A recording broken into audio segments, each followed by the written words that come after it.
All right, Shalom. I've been wanting to make this video for a minute, but I've been reading, and the book just started really kind of celebrating the Spanish and Portuguese history, and I had to read a while to get to some truth. Because we know they like to make themselves look good, right? We like to make ourselves look good. Okay, so this little bit here is about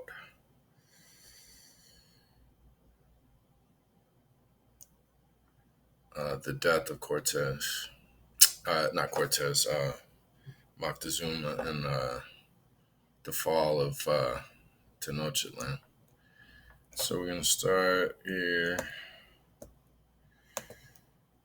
over here. Navarre is being taken prisoner. His army submitted themselves to Cortez, whereupon he dispatched 200 soldiers to the river of Garay. He sent John Vasquez de Leon and 200 onto Casalco, with all the Spaniard news of his victory onto Mexico. But the Indians, being in the meantime risen, hurt the messenger, which being known to Cortez, he mustered his men and found 1,000 footmen and 200 horsemen, with which he went towards Mexico, where he found Peter de Avallo and the rest, of which he had left there alive and in safety, wherewith he was greatly pleased, and Moctezuma made much of him.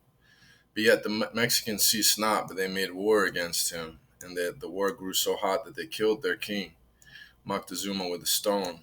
And then there rose up another king, such as one as pleased them, till such time as they might put the Spaniards out of the city, being no more than 500 footmen and 40 horsemen. The Spaniards, with great loss, being driven out of Mexico, retired themselves with much ado to Tenochtitlan, where they were well received, and so they gathered together 900 Spaniards, 80 horsemen, and 200,000 Indians, their friends and allies, and so they went back again to take Mexico in the month of August in the year 1521.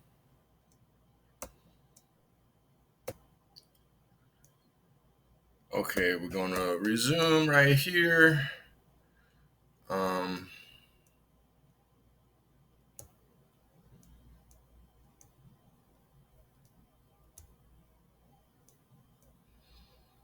Let's go real quick to Isaiah 26.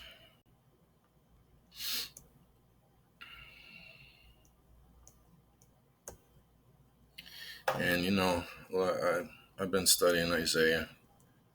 And hey, welcome to the new viewers, man. I really enjoy doing this. I've been blessed enough to learn so much, and and that's from studying and from Lex, but that's from you guys too, man. As I've said in other videos, man, a lot of people know a lot more about this than me, and I love getting the tips from people and stuff. And I always say it, I love the comments, man. I love to hear from people, man. Love to hear the appreciation. Um, and the Most High is all in it, man. The Most High is all in it, because this is the verse that I love. It's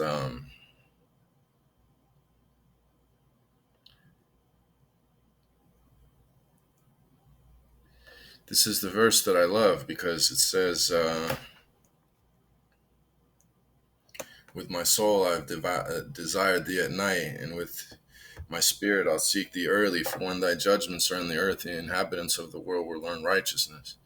Man, living out here in this world, I'm sure you guys know just as well as I do that there's a lot of wickedness out there, and the Most High is hidden in this world. And so, yeah, I have to seek for him, because I need him, man. This world without him, it's not worth living. Without righteousness, this life is not worth living. And so with that, really, what I want to say is that you know, my channel, as you could guess, is sort of a shoot off from Lex Will. I have tremendous respect for Lex Will. Okay. Um, Lex Will has great integrity. Okay.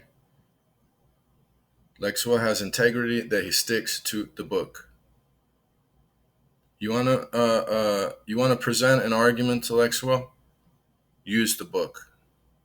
And if you know your stuff well enough, you'll be able to make your point. And I can say that from my own experience. Um, I just I love to see the Most High. I love it when He works in my life, and He has worked in my life many times. All praises. Hey, hey. Um, but sometimes I'm good, and sometimes He's watching me and expecting me to go wrought His will in someone else's life. And I love that as well. I love to see the Most High working in someone else's life because it's just always something to see. No, because why? Because my soul desireth thee in the night. With my spirit within me, I seek thee early. I seek thee, Most High. I seek thee, hey, hey. And I love to see you work in people's lives. And may you continue to bless all of us, Israel, and all those that support Israel. And, with that being said, we're going to get back into this history book.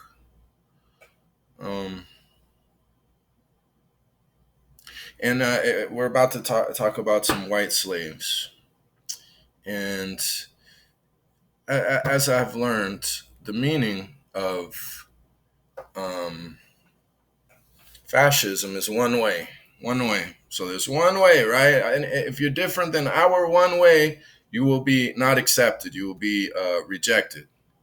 And with my people, it's work. This is one of the things I notice about these people, and it makes total sense.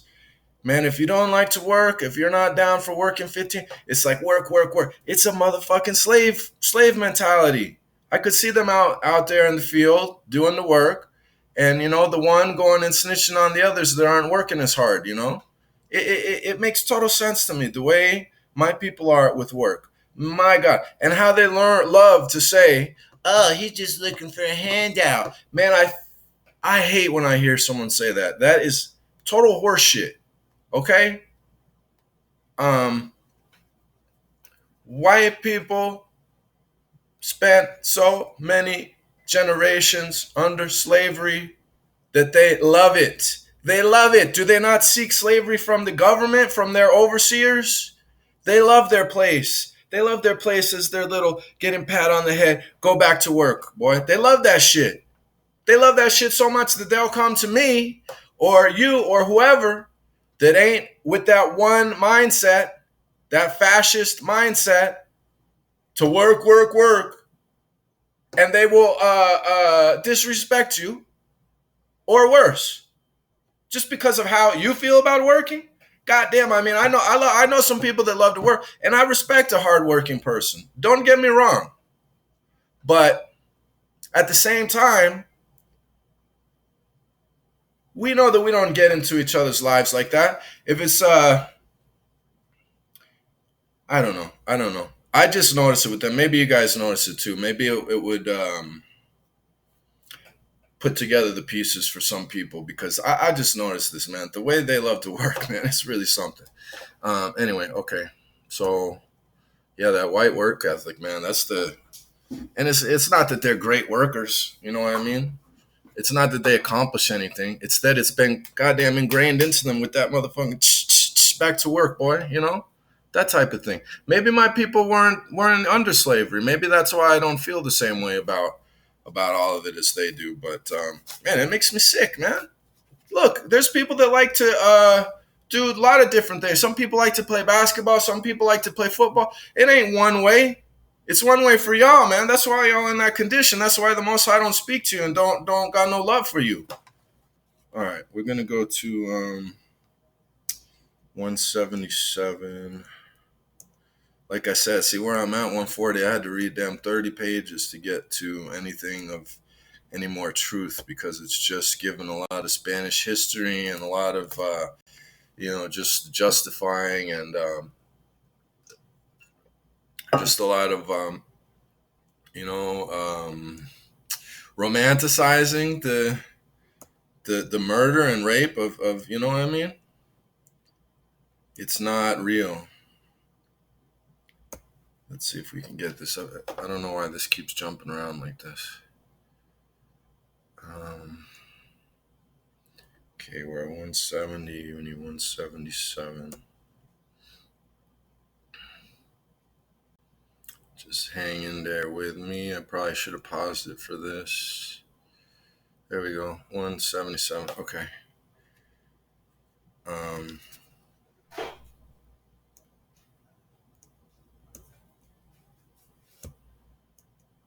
Okay, we're back. One more quick thing, man, about what I don't respect. Okay. My people in a position, and it's not necessarily a bloodline thing, what they call a race thing. But my feeling is this: if you've been blessed by the Most High and you're not helping anybody, you are a piece of shit. And I don't know. I got no love for you. Got no respect for you because this world will be a different place. It could be a different place if people weren't such pieces of shit. um, okay, so this is we're gonna start right here. Alvaro Saavedra, having sailed 4 or 5 degrees to the south of the line, returned unto it. I believe they're speaking about the equator, and passed the equinoctial towards the north, and discovered an island which he called Isla de los Pintados. Okay, that is to say, the Isle of the Painted People. I can't enlarge this book any, so I know it's a little small.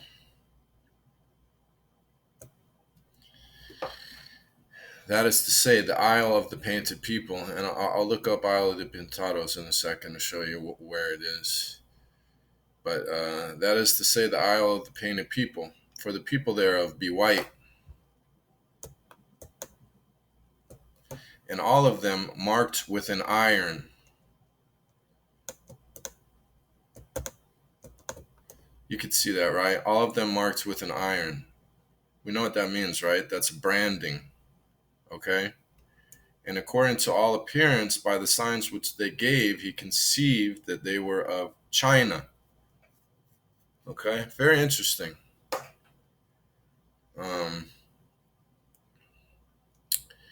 And so let's look up Isle of the Pintados real quick.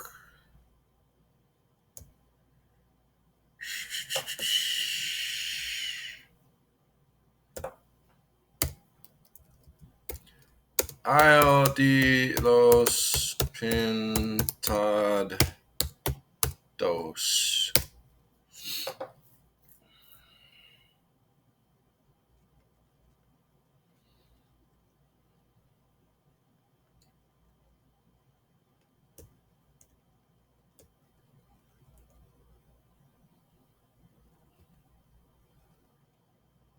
Filipinos, the Philippines. Filipino, see that? Philippines. Philippines. Okay, the Isla de los Pintados is the Philippines, the Isle of the Painted Ones. And by the way, if they're saying that white people are painted, then that's another proving fact that they're all melanated. Okay. So, discovered an island which he called the Isle of the Pintados, which was the Philippines. That is to say, the Isle of the Painted People. For the people there will be white, and all of them marked with an iron, branded. So does this mean that this is where somebody was storing their slaves? Because if they're branded with an iron, they're slaves, right? Like cattle. Isn't that how they mark cattle? Um, and it said the signs which they gave, he conceived they were of China. Interesting. Okay, there came unto them from the shore a kind of boat full of these men, making tokens of threatenings to the Spaniards, who, seeing that the Spaniards would not obey them, they began to skirmish with slinging of stones. But Savadra would suffer no shot to be shot at them, because their stones were of no strength, and he did no harm. A little beyond this island, 10 or 12 degrees, there found many small low islands full of palm trees and grass, which they called Los Jardines. And they came to anchor in the midst of them, and they tarried certain days. The people seemed from their carriage and complexion to descend from them of China, but by reason of their long continuance there, they became so brutish that they have neither law nor religion, nor yet gave themselves to any honest labor. They were wearing white clothing, which they made of grass. They stand in marvelous fear of fire, because they never saw any. They eat cocoas instead of bread, breaking them before they be ripe and under the sand.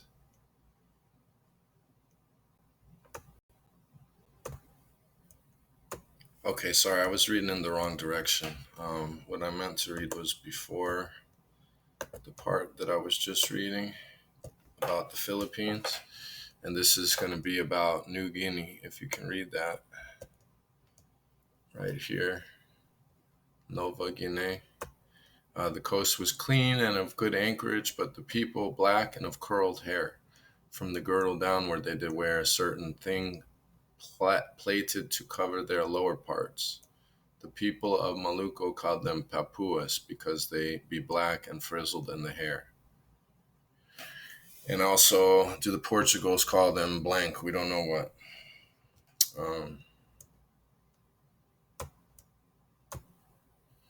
Okay, so we had to skip all the way ahead to 190. And this is now talking about the destruction of Peru. Why does it keep fucking doing that? And my damn, my computer's really messing up, man. Oh, shit. God damn it. Okay. Here we are. This is 190, and we're going to start here. In the year 1533, Francis Pizarro went from the city of Tumbes to Caxamalca, where he took the king Atabalpa. This is the last king of Peruvians. Atabalpa. Let me see.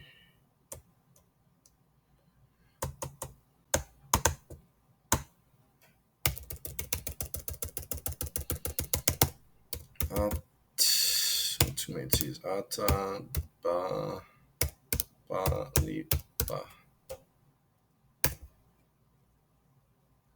Atahualpa, say.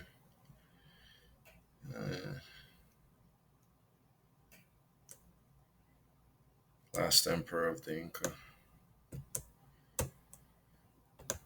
Wow, this fucking computer's getting on my nerves. Okay, last emperor of the Inca. Atabalpa. Okay, where he took the king Atabalpa, who promised for his ransom much gold and silver, and I fucking hate this computer. Jesus Christ. Nothing but fucking problems today. Look, it skipped ahead 2 pages. Why? Okay, and to accomplish it, they went to the city of Cusco, standing in 17 degrees on the south side, principal city of that country. Peter de Varco and Ferdinand de Soto, who discovered that journey. You want to know a strange thing? You see here, and you've been seeing how they constantly use the I and not the J. But in some places, And this is supposedly before the J was invented, right? They go back to using the J again, which I find very suspicious. Just a little side note there. Who discovered the journey being 200 leagues and all causes of stone and bridges well made of. So this house is stone houses, probably castles, and who knows what, you know? I don't know what a causi is. We should look that up. Causi, Caus, Caus. Oh man, Causies. Um. Anyway, I knew that wasn't gonna have shit. Um. Discovered all causes of stone and bridges well made of stone, and from one journey to another, lodgings made for the Ingas. Okay, if you look this up, well, we can look it up. Ingas. Who is the Ingas? Yngas.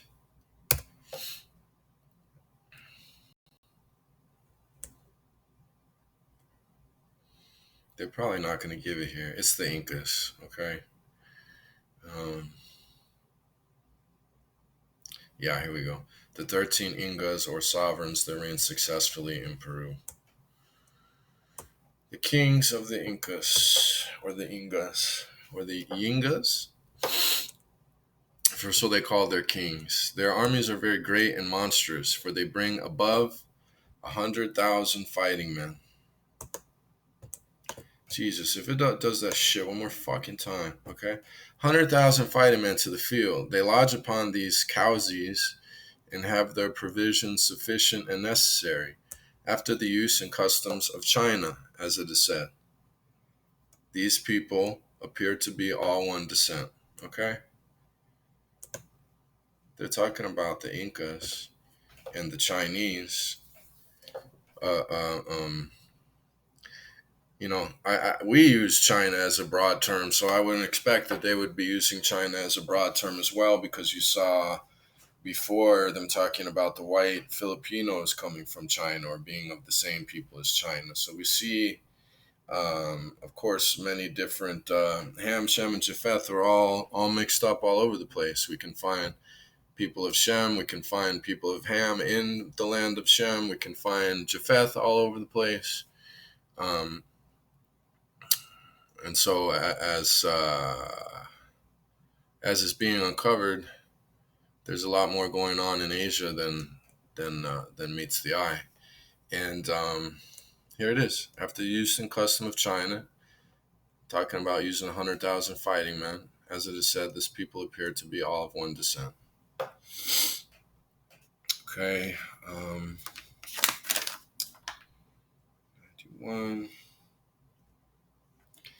I guess this one's going to be kind of short. Okay, real quick, there's some more information about the 7 cities of Cibola. In the year 1538, had to go ahead another 20 pages. A lot of BS. The BS is starting to pile up in this book.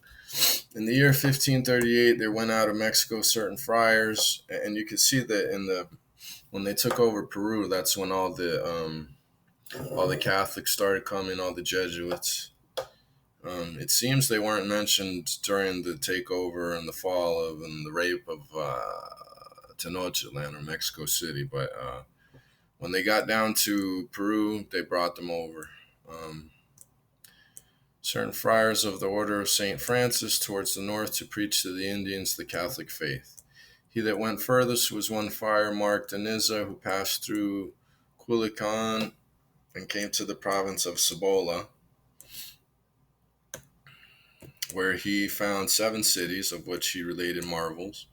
And the further he went, the richer he found the country of gold, silver, and precious stones, and the sheep bearing very fine wool.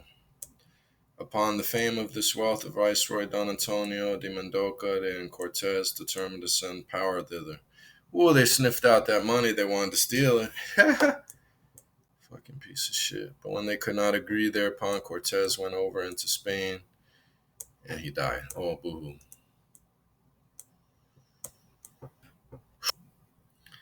All right, I am getting close to the end of this book, though. You see, I'm on 228 out of 258, so 30 pages to go. But this is gonna be it for today. This is just a little something. And among these herbs and fresh flowers, the men and women live and abide without any houses or bedding, even as the cattle do in the fields, and some of them have tails. They be gross and wear long hair. They have no beards, yet have they diverse languages. Those which live on the tops of these mountains of Andes between the cold and heat, for the most part, be blind of one eye. Wicked, wicked men, a tribe of wicked men, and some altogether blind. And scarce you shall find two men of them together, but one of them is half blind. Also, there groweth in the fields. Okay. Um, that's the end. That's what I got, man. Again, thanks to the new subscribers, man. Big shout out to the teacher, the servant, Alex, um, and Shalom. Start sharing your shit, people. You got something. Do the bidding of the Most High. I entreat you. I entreat you. Do the bidding of the Most High. Help out somebody. Stop being a dick. Shalom.